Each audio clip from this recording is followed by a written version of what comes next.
अपनी personal Dzire को पूरा करने के लिए एक आदमी ने क्यूपिड का तीर अपनी ही आंटी पर चला दिया। वो लाल तीर धीरे धीरे उसके शरीर में घुल गया और अगले ही पल उसकी सेक्सी आंटी उस पर चढ़ गई। उस आदमी का नाम अकीरा है, जो बचपन से अनाथ है और अपनी आंटी के साथ रहता है, लेकिन उसकी आंटी और उसके अंकल रोज उसकी मारपीट करते थे और उसे खाना भी नहीं देते थे। उसके छोटे भाई बहन भी अक्सर उसे मारते थे और डांटते थे। धीरे धीरे अकीरा की जीने की इच्छा खत्म हो गई। वो छत पर गया एक इर्रेस्पॉन्सिबल चीज करने के लिए, लेकिन जैसे ही वो तेजी से गिर रहा था, एक खूबसूरत एंजल ने उसे पकड़ लिया। अकीरा की जिंदगी इतनी दुख से भरी थी कि देवताओं ने उसे डिविनिटी के लिए कैंडिडेट बनाने का चुनाव किया। जब अकीरा अभी भी डेज में था, एंजल ने उसे एक गिफ्ट दिया। पहले उसने अकीरा को अपने जैसे एंजल विंग्स दिए, फिर एंजल के हाथ में एक क्यूपिड तीर आ गया। जो भी इस लाल डायमंड से लगता, वो शूटर से बहुत ज्यादा प्यार करने लगेगा। अकीरा ने एंजल विंग्स पहने और पहली बार उड़ने का मजा लिया। आसमान से नीचे खूबसूरत शहर को देखते हुए अकीरा ने कहा, फ्रीडम बहुत खूबसूरत है। तभी एंजल ने अचानक से एक राज बताया। पता चला कि उसके पेरेंट्स का एक्सीडेंट नहीं हुआ, बल्कि उसकी आंटी और अंकल ने उन्हें मर्डर कर दिया था। गुस्से से भरे हुए अकीरा ने तुरंत डिसाइड किया कि वो वापस जाकर उनका बदला लेगा। अपनी आंटी को सोफा पर बैठा देखकर अकीरा ने क्यूपिड का तीर निकाला और सीधे उस पर चला दिया। अगले ही पल उसकी सेक्सी आंटी एक अलग रूप में बदल गई और सेडक्टिव तरीके से उसके पास आई, जैसे एक सांप हो। अकीरा ने उसे फोर्सफुली साइड में पुश किया और पूछा कि उसने उसके पेरेंट्स को क्यों मारा। तभी उसका अंकल, जो शोर से जाग गया था, वो अपने वाइफ को ब्लेम करते हुए बाहर आया। पता चला कि उन्होंने अकीरा के पेरेंट्स को उसके फादर के पैसों के लिए मारा था। उन्होंने कार के साथ छेड़छाड़ किया था, जिसकी वजह से अकीरा के पेरेंट्स की मौत हुई थी। अकीरा को अडॉप्ट करना भी उनका मकसद था, ताकि बड़ी इंश्योरेंस कंपनसेशन मिल सके। कोलैप्स की स्टेट में अकीरा ने दोनों को गाली दी, पूछा कि वो दोनों क्यों नहीं मर गए। ये सुनकर उसकी आंटी ने सीधा एक छुरी पकड़कर अपनी जान ले ली। एंजल ने बताया कि ये क्यूपिड के तीर का असर था। चाहे अकीरा कुछ भी कहे, उसकी आंटी बिना शर्त के ये मान जाएगी। अकीरा ने जमीन पर खून देखा और सब कुछ बिलीव करने में नाकाम रहा। 3 दिन पल में ही गुजर गए। एंजल नासाई ने अकीरा को संभलने के लिए एनकरेज किया, बताया कि वो यहाँ उसे खुशी देने आई है। नसाई एक स्पेशल ग्रेड एंजल थी, लेकिन अकीरा ने कहा कि वो खुश नहीं हो सकता क्योंकि उसके पास पैसे नहीं बचे। इस वक्त नसाई ने उसे इनकरेज किया कि वो अपने अंकल को मार दे और अपने हक के पैसे वापस ले ले। जब नसाई ने अकीरा को लाल डायमंड दिया, उसके साथ एक व्हाइट डायमंड भी गिफ्ट में दिया। व्हाइट डायमंड का फंक्शन है 100% वायलेंट डेथ देना। एंजल ने अकीरा की कमजोरी देखी और उसे सच्चाई बताने का डिसाइड किया। अभी दुनिया में 13 कैंडिडेट्स हैं जो गॉड का पोजीशन इनहेरिट करने वाले हैं। हर कैंडिडेट के साथ एक पर्सनल एंजल होता है। अगला गॉड इन 13 लोगों में से चुना जाएगा। इसका मतलब है कि अकीरा को बाकी 12 कैंडिडेट्स के साथ फियर्स बैटल करनी होगी, लेकिन अकीरा गॉड बनना नहीं चाहता था। उसका प्लान है लाल तीर का यूज करके अपने अंकल को कंट्रोल करना और उसके क्राइम्स को कन्फेस करवाना, लेकिन रियलिटी उसे अपने प्लान को एग्जीक्यूट करने का वक्त नहीं देती। उस वक्त अकीरा ने टीवी पर एक बदसूरत आदमी को देखा और उसके साथ एक एंजल भी था। ये आदमी एक हॉट टॉपिक बन गया था और इंटरव्यू किए जा रहा था क्योंकि उसने 3 टॉप फीमेल सेलिब्रिटीज को अपनी तरफ अट्रैक्ट कर लिया था। अकीरा ने जल्दी से डिड्यूस किया कि उसने इन औरतों पर क्यूपिड एरो का यूज किया होगा, उन्हें अपनी खुशी के लिए मैनिपुलेट करने के लिए। लेकिन अकीरा कुछ एक्शन लेने से पहले किसी और ने उस पर नजर डाल दी। वो इकारुगा था, जो 13 कैंडिडेट्स में से एक है। जब आदमी अपनी खुशी में मस्त था,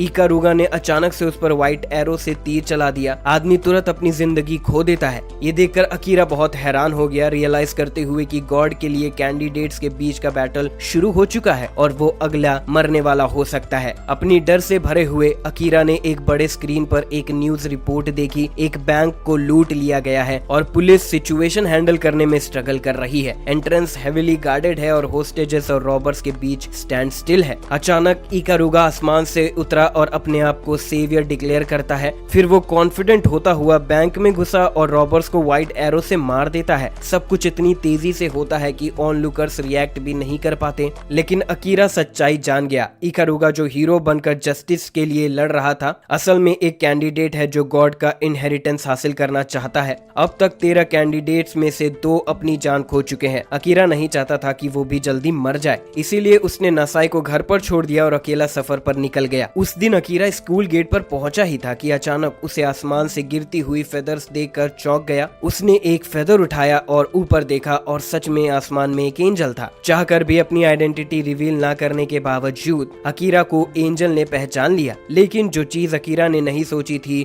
वो ये थी कि एंजल का मालिक उसकी चाइल्डहुड फ्रेंड हानाको थी। अकीरा ने कुछ रिएक्शन देने से पहले हानाको ने एक क्यूपिड एरो उस पर चला दिया। तुरंत अकीरा अपने आप को हानाको से अपनी मोहब्बत कन्फेस करते हुए पाता है। उसे ये नहीं पता था कि ये ट्रैप था जो हानाको के एंजल ने सेट किया था। उसने अकीरा को नुकसान नहीं पहुंचाना था, लेकिन ये नहीं रियलाइज किया कि अगर अकीरा उसे तीर नहीं भी लगाता तब भी वो उससे प्यार करने लगता, क्योंकि अकीरा पिछले 5 सालों से उससे सीक्रेटली प्यार करता था। अब क्यूपिड एरो की मदद से अकीरा ने फाइनली अपनी ख्वाहिश पूरी की और हानाको के हाथों को छुआ और उसने हानाको के साथ एक 2 लोगों की अलायंस बनाने का इनिशिएटिव भी लिया। लेकिन उसे ये नहीं पता था कि ये हानाको के गार्डियन एंजल का प्लान था। अकीरा को ये नहीं पता था कि उसने अपनी आइडेंटिटी को हानाको के लिए खुद ही एक्सपोज कर दिया और हानाको ने मेल एंजल के साथ मिलकर उसकी सब स्किल्स को छीनने का प्लान बनाया। क्योंकि हानाको का गार्डियन एंजल बहुत लो लेवल का था, उसके पास सिर्फ क्यूपिड्स एरो था। उसने अकीरा के मर्डरस व्हाइट डायमंड और फ्लाइंग विंग्स पर नजर रखी थी,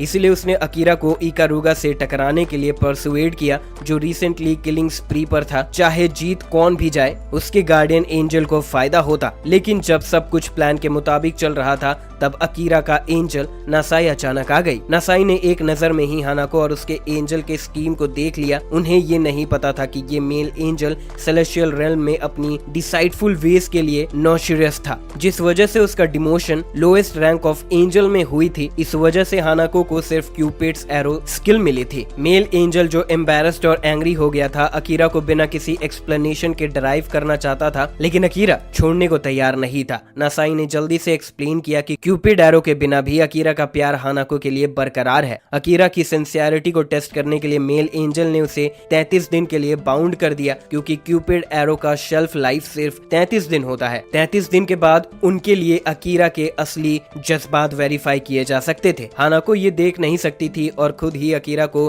बंधन से छोड़ दिया। जैसे कि नासाई ने कहा था, अकीरा का प्यार हानाको के लिए नहीं गया था। तभी टीवी पर अचानक इकारुगा की आवाज ब्रॉडकास्ट हुई। उसने फुटबॉल मैच के बहाने से ज्यादा कैंडिडेट्स को छुपने से बाहर निकालने का प्लान बनाया। अपनी आइडेंटिटीज को इकारुगा के सामने रिवील करने से बचने के लिए अकीरा और हानाको जानबूझकर अपने एंजल्स को साथ नहीं लाए। उन्हें देखना था कि इकारुगा क्या कर रहा है। जब इकारुगा वैसे ही नजर आया जैसे प्रॉमिस किया गया था, 2 कैंडिडेट्स मैचिंग आर्मर में अचानक उसके साथ आ गए। ब्लू आर्मर में जो कैंडिडेट था उसने इकारुगा पर क्यूपिड एरो चला दिया, लेकिन एक अजीब सीन अनफोल्ड हुआ। लाल डायमंड इकारुगा को पियर्स नहीं कर पाया। इसका मतलब था कि उसने शायद किसी और के लाल डायमंड से हिट हो चुका था। लाल डायमंड स्टैक नहीं हो सकते थे और फिर से यूजर के लिए 33 दिन का शेल्फ लाइफ कंप्लीट होना जरूरी होता है। अगले पल रियल इकारुगा बड़े स्क्रीन पर नजर आया। इस वक्त 2 आर्म्ड मैन इकारुगा को प्रोवोक करने की कोशिश कर रहे थे ताकि वो नजर आए। तभी एक छोटी लड़की आई जो इन 2 आर्म्ड मैन की टीम को ज्वाइन करना चाहती थी, लेकिन तभी इकारुगा अचानक आया और लड़की को छुपाया। उसने लड़की पर क्यूपिड एरो चला दिया था और फिर आर्मर्ड ब्रदर्स को मॉक करना शुरू कर दिया। इकारुगा के टॉन्ट्स खत्म करने के बाद वो अचानक गायब हो गया। जैसे ही ब्रदर्स रिएक्ट करने के लिए तैयार हुए, इकारुगा फिर से नजर आया और उन पर अटैक शुरू कर दिया। छोटी लड़की जो समझ रही थी कि उसने इकारुगा के साथ मिलकर अपनी जान बचाई है, वो बहुत ही नाइव थी। इस नजारे को देखकर अकीरा ने लड़की को बचाने का फैसला किया, लेकिन नासाई अचानक आई और उसे रश एक्शन लेने से मना किया। तब तक इकारुगा का डायमंड छोटी लड़की की तरफ शॉट हो चुका था। जब अकीरा और हानाको घर वापस आए, दोनों गहरी सेल्फ ब्लेम में डूब गए थे। तभी हानाको के दिमाग में एक आइडिया आया। दूसरे कैंडिडेट से मदद लेने और मिलकर इकारुगा को खत्म करने का प्लान बनाया। तभी एक अजनबी अनजान आदमी आया। अकीरा और हानाको ने तुरंत अपने वेपन्स निकाल लिए और सावधान हो गए, लेकिन नासाई ने आदमी के इंटेंशन को महसूस किया और उसके पास जाकर कंफर्म किया कि वो झूठ नहीं बोल रहा था। नासाई ने उसे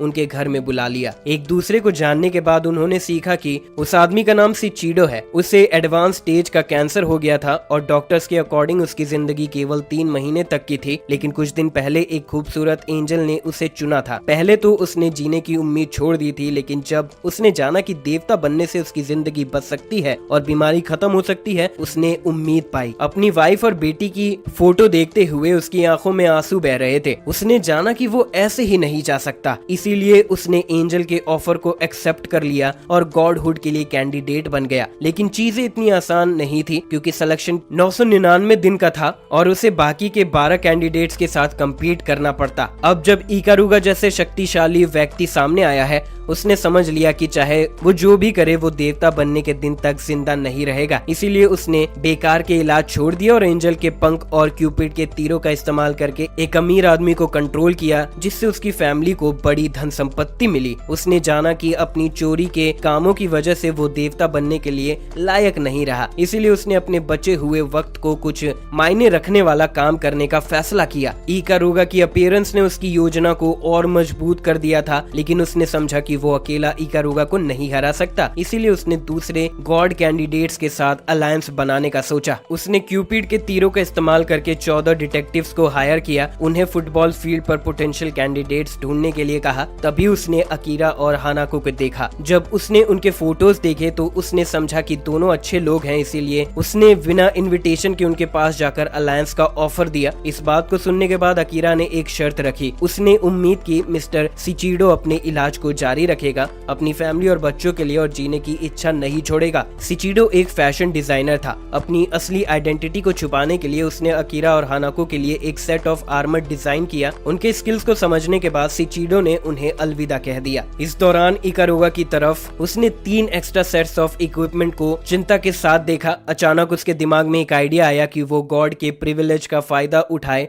और दूसरों की विशेस पूरी करे। अगले दिन उसने अपने दोस्त से उनकी विश के बारे में पूछा। उसके दोस्त ने यूजुअली कहा, दुनिया के सभी अगली वुमेन को गायब कर दो। इस विश को सुन के इकारुगा को लगा कि ये अच्छा आइडिया है। उसके दोस्त को ये नहीं पता था कि इस बेकार के रिमार्क के कारण कितनी मासूम जिंदगियां खत्म हो सकती है। जल्द ही न्यूज रिपोर्ट्स आई जिसमें बताया गया कि एक टीनेज क्रिमिनल अभी भी घूम रहा है और कई गर्ल्स को मर्डर कर रहा है। सिचिडो पहला इंसान था जिसने महसूस किया कि कुछ गड़बड़ है। उसने एंजल से पूछा कि क्या एंजल के विंग्स और क्यूपिड के एरोज आम लोगों को दिए जा सकते हैं। हानाको की एंजल ने कंफर्म किया कि ये मुमकिन है, लेकिन इसके लिए जिंदगी की कीमत चुकानी पड़ेगी। जल्द ही क्रिमिनल का फोटो ऑनलाइन रिलीज हुआ। उसका नाम मीसो था, एक खूबसूरत लड़की जो 2 साल पहले एक पॉपुलर इंटरनेट मॉडल थी। उसकी अरेस्ट ने काफी हंगामा मचा दिया था और कुछ गवाह थे जिन्होंने देखा कि वो इंस्टेंटली गायब हो गई थी जब वो भाग रही थी। सिचिडो को पक्का यकीन था कि ये एंजल के विंग्स के ही काम थे जो उसे गायब होने में मदद कर रहे थे। इस दौरान मीसो एक लड़की के साथ अपने कमरे में खेल रही थी। उनके शोर शराबे की वजह से इकारुगा इम्पेशेंटली उन्हें इंटरप्ट करता है। मीसो ने इकारुगा को देखा और तुरंत उस पर चढ़ गई। ये साफ था कि वो इकारुगा के रेड डायमंड के जरिए कंट्रोल हो रही थी। ये सीन देखकर इकारुगा ने बस उसे जल्दी से खत्म करने के लिए कहा। अगले पल मीसो ने एक छुरी उठाई और लड़की की तरफ बढ़ने लगी। उस वक्त अकीरा और बाकी लोग भी चर्चा कर रहे थे। इकारुगा के पास 3 सेट्स ऑफ एंजल विंग्स और रेड डायमंड्स थे जो वो आम लोगों को दे सकता था, लेकिन कंडीशन ये थी कि उन्हें रेड डायमंड से हिट होना पड़ेगा, वरना वो अनकंट्रोलेबल हो जाएंगे। जो लोग ये पावर्स लेते उनके पास 33 दिन का समय होता था एंजल के विंग्स और रेड डायमंड का इस्तेमाल करने के लिए। मीसो इन 33 दिनों के दौरान मर्डर कर सकती थी और इकारुगा का मकसद था कि वो डिवाइन कैंडिडेट्स को बाहर लाए जो मीसो को रोकना चाहते हैं और इस मौके का फायदा उठा के उन्हें खत्म कर सके। सिचिडो बहुत गुस्से में था, जबकि मीसो एक ऑब्वियस ट्रैप थी। वो इतनी डेंजरस इंसान को बेकार नहीं छोड़ सकता था। इस सीरियल किलर का सामना करते हुए जो यंग गर्ल्स को टारगेट बना रही थी, उसने तुरंत मीसो को मारने की ख्वाहिश की। अब केवल एक ही रास्ता था और वो था कि अकीरा को छुपने दिया जाए। जब इकारुगा आए तब अकीरा व्हाइट डायमंड का इस्तेमाल करके उसे मार देगा। हालांकि ये एक अच्छा प्लान था, लेकिन अकीरा जान लेने के लिए तैयार नहीं था। सिचिडो ने अकीरा को बताया कि अगर उन्होंने इकारुगा को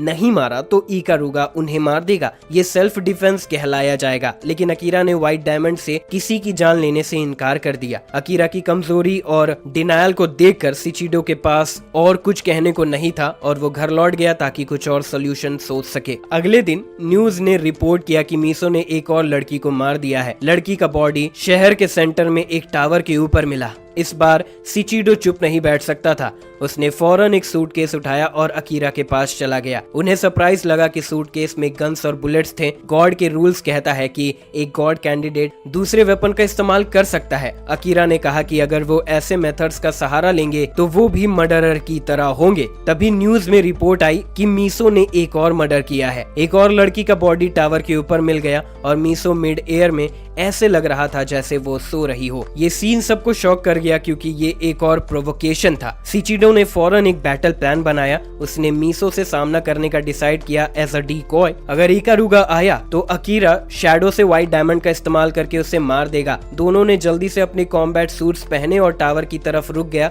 जहां मीसो थी। मीशो ऑनलाइन शॉपिंग कर रही थी बिना किसी खतरे के। सिचिडो का आना उसे काफी एक्साइटेड कर देता है और अकीरा ने छुपने के लिए जगह ढूंढी, कन्फ्रंटेशन के लिए तैयार हो गया। लेकिन ये इकारुगा के प्लान के हिसाब से बिल्कुल सही था। एक बटन प्रेस करते ही पूरा टावर एक इंस्टेंट में एक्सप्लोड कर गया। अकीरा फ्रोजन स्टैंड पर था कि क्या करे, लेकिन तब तक उसने देखा कि सिचिडो ब्लास्ट के कारण हवा में उड़ रहा था। बिना किसी हेजिटेशन के अकीरा ने उसे हवा में पकड़ लिया। सिचिडो ने उसे रीअश्योर किया कि वो ठीक है क्योंकि उसके आर्मर की एक्सप्लोजिव रेजिस्टेंस कैपेबिलिटी थी। पर तभी इकारुगा उनके पीछे आया और व्हाइट डायमंड उनकी तरफ एम कर रहा था। अकीरा और सिचिडो ने फौरन मिलकर इकारुगा के खिलाफ लड़ना शुरू किया। जब इकारुगा ने देखा कि वो ओवर पावर हो रहा है, उसने डिसाइड किया कि सिटी सेंटर में रखे बॉम्ब्स को डिटोनेट कर देगा। अकीरा को किसी मासूम की जान जाते हुए देखने से नफरत थी और उस मोमेंट में वो अपने इमोशंस को कंट्रोल नहीं कर पाया। सिचिडो ने अपॉर्चुनिटी देखते हुए